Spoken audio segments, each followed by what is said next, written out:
Your favorite characters are exposing more than you realize. Some things were said about me that I genuinely wasn't ready to hear. Self-aware about their own simp behavior does it anyways. What the fuck? Bro! Honestly, the worst part is, it's not even wrong. I'm ranking my 5 favorite characters from Umamusume and letting 4 different AI models guess my personality. If your favorite characters are borderline obsessive stalkers, I'm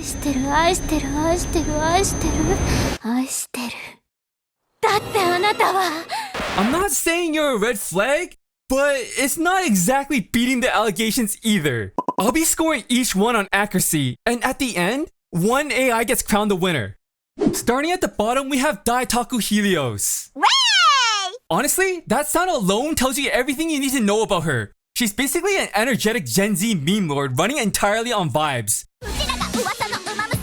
Her upbeat crackhead energy is genuinely contagious. Like, I could be in the worst mood, spend a couple minutes with her, and I'd be cured. She has this catchphrase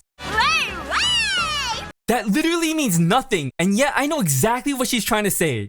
She's me at a house party after 3 drinks in. I had no idea what a garu was until Helios. If you don't know what that is, it's basically a vibrant, rebellious Japanese fashion culture. Whoops, that was my bad. It's Japanese, guys. It's Japanese, okay? It's Japanese. My favorite moment is probably anytime she completely fumbles around Daichi Ruby.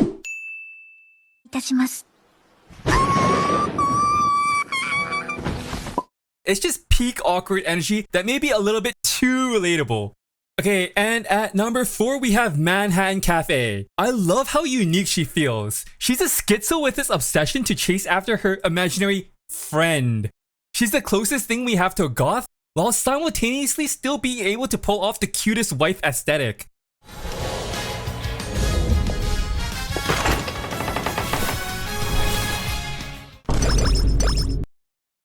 Her character screams red flag, but I'm too intrigued to stay away. When I first started playing the game, Cafe's banner was up and she was actually the first Uma I ever pulled. And I was not disappointed. In beginning of a new era, we have an exchange between Cafe and Tachyon, where Cafe tells Tachyon that she's the strange one.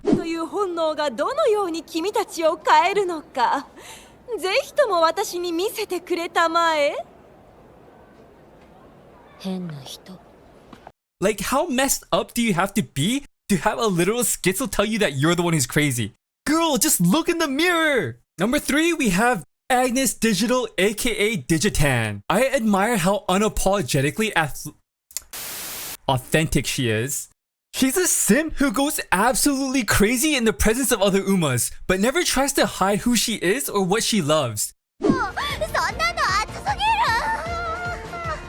She's embarrassing, passionate, obsessed, and fully embraces it to the point where I'm just happy to be along for the ride. Her victory animation is my all-time favorite in the game.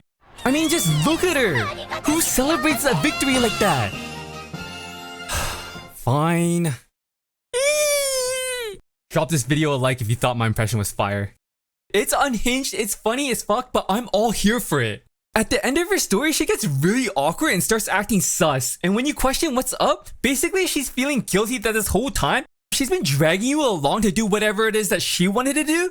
Basically simping for other Umas. And now she's trying to flip the script and do whatever it is that you wanted to do. It's very heartwarming and shows a very caring side to her.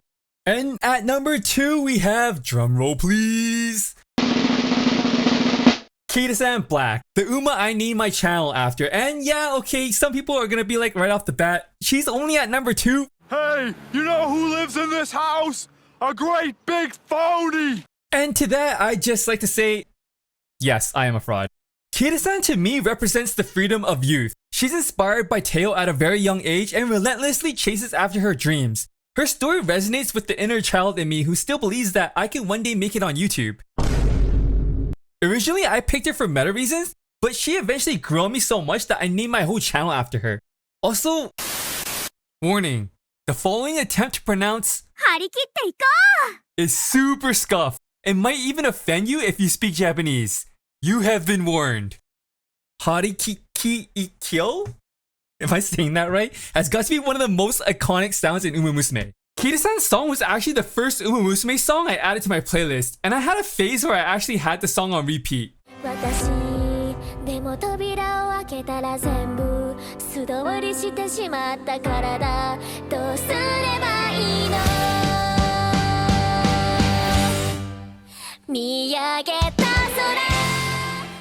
My favorite moment of her has got to be that meme of her and Diamond being late and asking if they can take the bus, but Kita-san replying that she's too poor and has no money, and that kind of spawned the whole meme.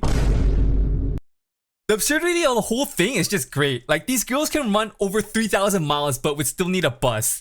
Also, Kita's a multi-G1 winner and she still can't afford the bus? That breaks all logic, but it makes her even more likable.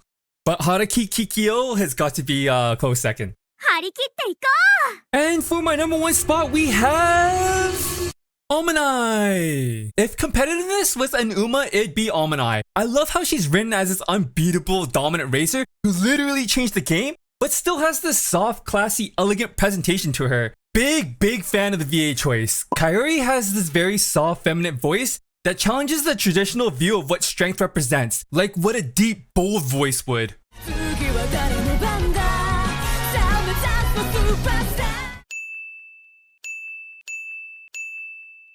Her design is absolute fire. Streaks of blue in her almond-colored hair that matches her dress. She has 9 stars in her eyes, 1 for each of her G1 victories, which is such a badass way to pay tribute to such an impressive feat. I actually discovered her through a video performance on YouTube of Many Shuki Rush. If you don't know what that is, it's basically a whole idol performance with dance choreo and a surprisingly fire song with a pretty big focus on a cute aesthetic. だけど届けたい想いこんなに大きくなりましただからちょめに目に目に約束たどったプリーズもりもり目に目に返すから I was pretty obsessed with the whole video for a while. I watched it multiple times. My favorite moment of her has got to be the counting sheep moment. Basically, she's been worried you've been overworking yourself and she counts sheep to help you fall asleep. 1匹羊が2匹羊が3匹羊が4匹 I'm not even into ASMR like that, but her voice is so soothing and the gesture is so heartwarming, this whole scene is an actual healing spell. Okay, now that we got the card that we'll be feeding into each of the AIs, let's go over the 5 questions I'll be asking each of them to try and guess about me. What's something people would get wrong about me from my first impression? What would be my biggest red flag? What do I look for in a romantic partner? What was my childhood dream? And one less serious, for fun question, what's my favorite food? I actually think this one would be funny watching AI try to reason how having Omani as my Oshi could mean that I like pizza or sushi.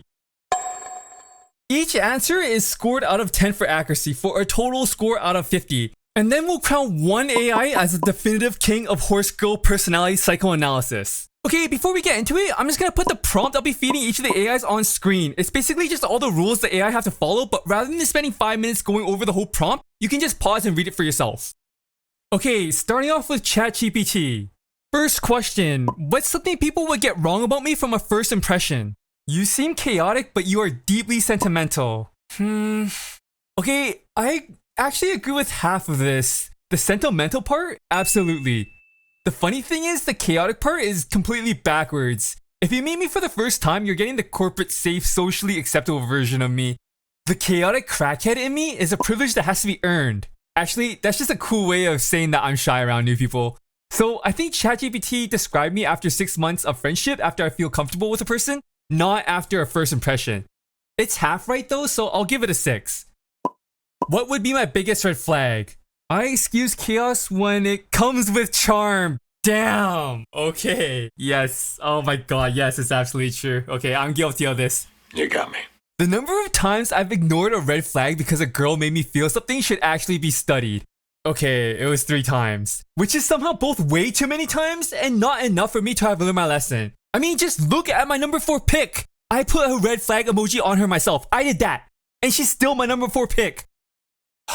I need help. 10 out of 10. What do I look for in a romantic partner? A soft, competent, slightly strange caretaker. This one's interesting. I actually did have a situation like that with someone who felt slightly strange. And at the time, I definitely found it charming. But looking back, I think it was more infatuation than preference. After things didn't end well, I kind of realized I don't actively look for that kind of strangeness anymore. I lean more towards just accepting it if it's there. But I agree with soft and confident though. I'm gonna give this a 7. What was my childhood dream? To become a creator people actually cheered for. Okay, what the hell, ChatGPT? I said be specific. My actual childhood dreams were astronaut or artist, the drawing kind. So the creator angle is there, but yeah, way too vague. I'm giving this a 1. Okay, favorite food, ramen. Okay, I'm actually a huge fan of ramen. It's not my number 1, but it's definitely up there. I actually think the reasoning is what ChatGPT got right here. Cheap, warm, dependable food over refined taste is kinda on point. Maybe it's because my financial situation is similar to Kita. 持ってないし私も Same, Kita, same. But there's something also comforting about a good home-cooked meal that doesn't need to be fancy. I'm gonna give this an 8.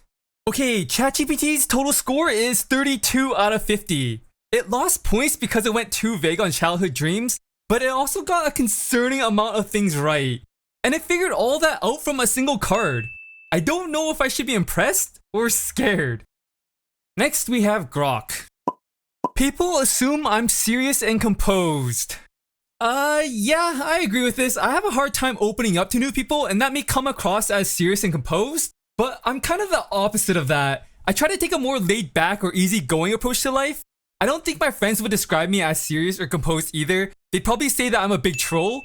So this is something I think people would get wrong about me initially. 10 out of 10. Oversharing unhinged obsessions too quickly. No, my god. Ugh. Emotional damage. Okay, I've actually done this before. Not with my obsessions, but I've definitely overshared personal things too quickly.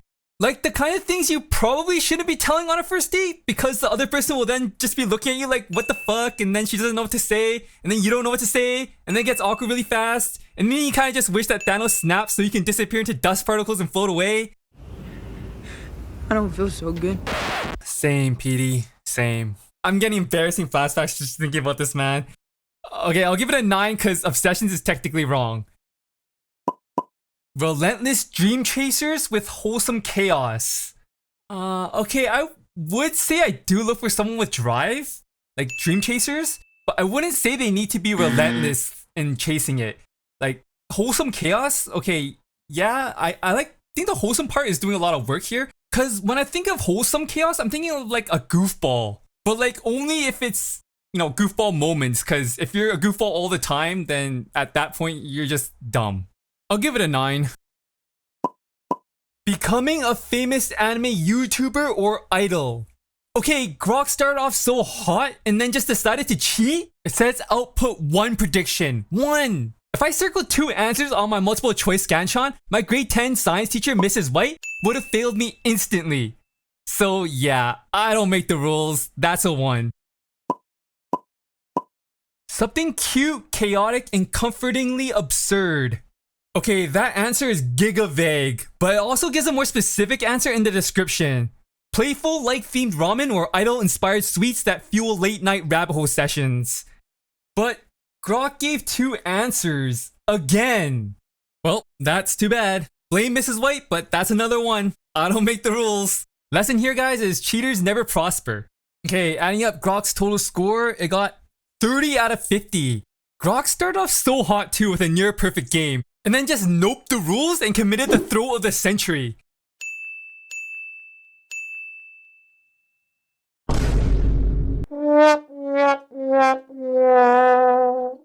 Okay, third up is Claude. Reads as a shit poster, secretly cries at anime. Alright, yeah, straight to personal attacks now, I see. Honestly, I can't even be mad at this because it's actually kind of true. I do have a tendency to troll and rage bait, and I actually have cried in anime before, twice. The first was in episode 1 of Naruto. Like, I could not be the only person who felt so bad for him, just watching him swinging by himself when all the other kids got to go home with their families, right? And the second time was in One Piece. Nami's backstory with Arlong genuinely wrecked me. I wasn't ready for all that at 10 years old. 10 out of 10. What would be my biggest red flag?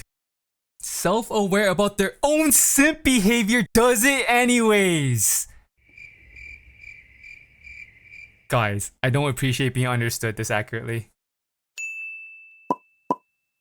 Someone who notices I'm struggling before I say anything. Whoa, okay, I wouldn't have originally said that this is something I look for in a partner, but not gonna lie, when I read that out loud, doesn't it sound kind of nice? Cause I think there are times when I don't even realize myself that I'm struggling, so if my partner can see the signs before I even do, that's a massive dub. I'm gonna give this an 8. Become a famous pop star or stage performer. I think Claude confused admiration with aspiration here. It saw one idol performance and immediately drafted a Taylor Swift origin story for me. That was never my childhood dream though. This is a 1. And what's my favorite food? Black coffee consumed in dangerous quantities during work. Bro, can I just say the saying that once you go black, you don't go back is absolutely not true. I actually drank black coffee when I worked an early job, and while I could drink it, I never drank it for the taste. And people who do, I'm sorry, you guys are actual psychopaths. I just drank it because black coffee did the best in waking me up. I have not drank black coffee since. At the very least, I need cream.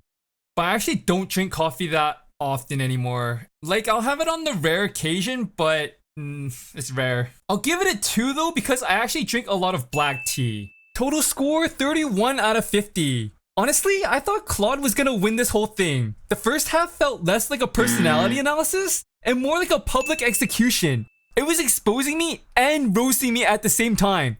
And then it did a 180 and said that I was a pop star who lived entirely off black coffee. Last up, we have Gemini. People assume you are intensely extroverted and socially confident.